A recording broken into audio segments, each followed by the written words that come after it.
Hey there, today I'm going to be benchmarking the Intel Xeon X5670 in Apex Legends. I am pairing this with 16GB of DDR3 RAM at 1600MHz. Ignore what Task Manager says, it's actually 1600MHz, it just doesn't know what it's saying. The boot drive and game drive are both SSDs, and the graphics card is the Nvidia RTX 3060 using the latest Nvidia drivers. The first settings I'm trying are the low settings, because, well, it's a FPS kind of game where you're shooting at things and it usually requires a bit of a higher reaction time, so usually the lower settings get the frame rate higher, which helps you play the game better, in theory at least. And with the low settings, the game is actually running very nicely. It's getting about 100 to 112 frames per second on average. The 1% low is sitting around 85, and all in all, it's running very nice. It is a 60 plus FPS experience at all times. Stutters are far in between, and it looks nice on the low settings, and it runs nice. There's not really much more to say about it. The 6-core 12-thread Xeon plays Apex Legends perfectly on the low settings.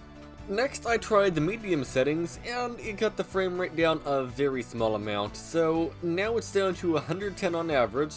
110 on average is still amazing, and the 1% low is 79.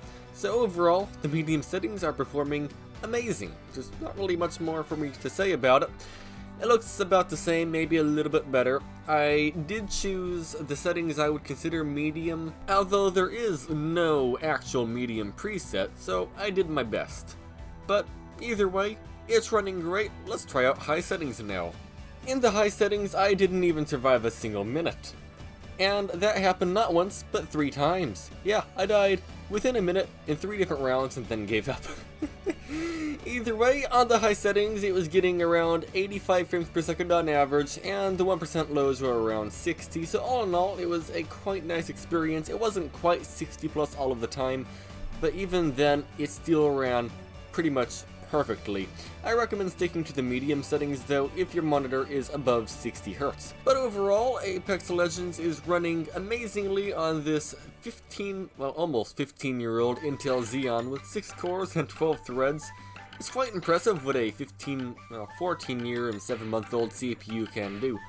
Either way, if this video was entertaining or informative, make sure to leave a like, and if you want, make sure to subscribe. It would help out quite a bit. Either way, thank you for watching, and have a great day.